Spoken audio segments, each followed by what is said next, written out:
अस्सलाम वालेकुम। I am doctor Ghazala नाज़। मैं और मेरी टीम पिछले 10 साल से इमिग्रेशन केसेस से डील कर रहे हैं। मेरे इस वीडियो का मकसद ये है कि आपको ये बता सकूं कि अगर आपके स्पाउस का स्टेटस यहाँ पे डिफरेंट है तो आपको डिफरेंट रिक्वायरमेंट्स चाहिए होंगी।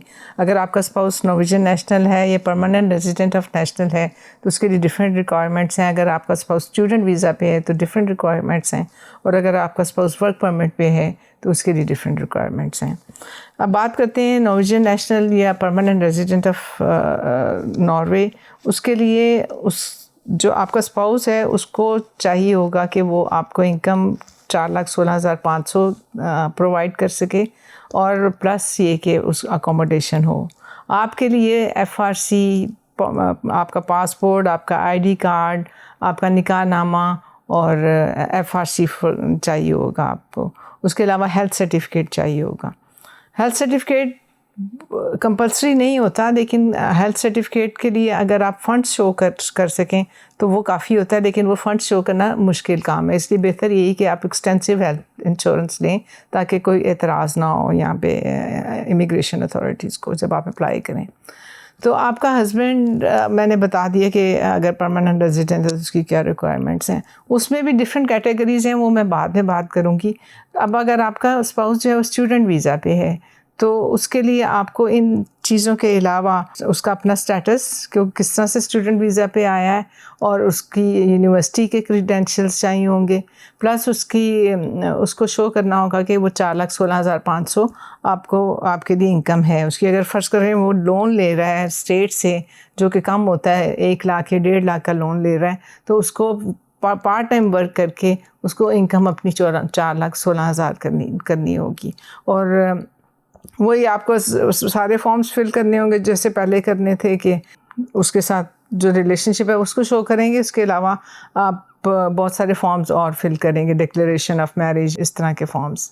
उसमें आपको तस्वीरें भी चाहिए होंगी, उसमें आपको चैटिंग भी चाहिए होगी अपने स्पाउस उसके साथ। लेकिन अगर आपका जो स्पाउस है वो उसने पिछले 1 साल में 60 क्रीडेंशियल्स नहीं लिए, यानी उसने फुल टाइम स्टडीज़ नहीं की, तो वो अप्लाई नहीं कर सकते आप स्पाउस वीज़ा पे, क्योंकि उसको फुल टाइम स्टडी की ज़रूरत होती है।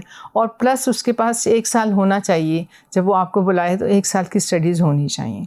तो वो सारी इन्फॉर्मेशन जो है वो यूनिवर्सिटी से देगा, वो सारी आपको सबमिट कराएगा, तो फिर आप अप्लाई कर सकते हैं। और प्लस इनकम उसकी होनी चाहिए। पिछले साल की income is not the requirement कि 3,30,000 हो, लेकिन इस साल की इनकम 2025 में 4,16,500 ज़रूरी है। अगर आपका स्पाउस जो है वो वर्क परमिट पे है, आप स्टूडेंट और वर्क परमिट के वीज़े पे साथ आ सकते हैं। अगर चाहें तो अपनी एप्लीकेशन उसके साथ ही सबमिट करा सकते हैं। तो जो आपका स्पाउस वर्क परमिट पे है वो ज़ाहिर है शो करेगा कि उसके पास कितनी इनकम है, उसका एग्रीमेंट क्या है एम्प्लॉयर्स के साथ, और वो कितने अरसे तक काम करेगा। कम से कम अगले साल वो काम कर रहा हो तो फिर आपकी ज़रूरत है। लेकिन उसके लिए पिछले 3,30,000 की रिक्वायरमेंट नहीं है, जो कि नॉर्वेजियन नेशनल्स के लिए है। तो ये होगी 3 कैटेगरीज। और इसमें आप वर्क परमिट पे एम्प्लॉयर्स के अलावा अगर आप साथ अप्लाई करते हैं तो उसको आपकी इनकम भी शो करनी होगी कि 4,16,500 इनकम है, और वो इधर आ रहा है काम करने के लिए, आप और आपके बच्चे उसमें शामिल हैं। अब बात करते हैं, जब मैंने नॉर्वेजियन नेशनल की बात की थी तो उसमें डिफरेंट कैटेगरीज़ हैं। जो परमानेंट रेजिडेंट डिफरेंट कैटेगरीज़ हैं। अगर आप पेंशनिस्ट हैं, या आप डिसेबिलिटी पेंशन पे हैं, या आप सिकनेस बेनिफिट्स ले रहे हैं, अगर आपके पास फर्टिलिटी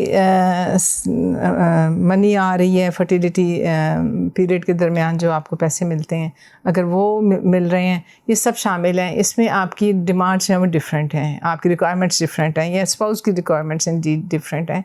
जो पेंशनिस्ट है वो 2,50,000 तक उसकी इनकम हो तो वो दैट इज़ इनफ। और टैक्स असेसमेंट भी आपको देनी होती है सारे केसेस में। आप वर्क परमिट पे हैं, या स्टूडेंट हैं, या नॉर्वेजियन नेशनल हैं, या परमानेंट रेजिडेंट हैं, तो टैक्स असेसमेंट से पता चलेगा कि वो पिछले साल कमा रहा था कि नहीं। लेकिन दैट इज़ नॉट नेसेसरी। वो अगर डिसेबिलिटी पेंशन पे है या पेंशनिस्ट है तो वो पिछले साल की इनकम काउंट नहीं करती।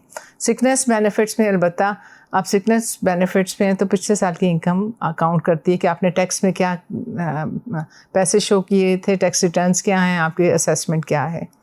और अगर आप अनएम्प्लॉयमेंट में तो भी आपको पिछले साल की इनकम जो है वो शो करनी होगी, क्योंकि अब आप अनएम्प्लॉयमेंट अलाउंस ले रहे हैं। बहुत सारी इनकम जो है वो नहीं शामिल होती, जैसे आप इंट्रोडक्टरी कोर्स में अगर आपका एडमिशन है और आप बच्चों के लिए कोई पैसे दे रहे हैं नाफ से, तो उनके लिए ये फुलफिल नहीं, तो उनके लिए 4,16,500 ही रिक्वायरमेंट है।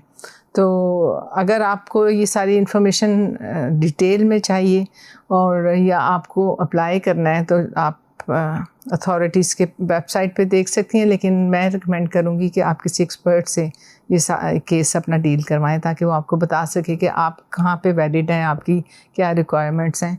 और अगर आप हमसे इन्फॉर्मेशन चाहते हैं तो प्लीज़ कॉन्टैक्ट अस। खुदा हाफिज़।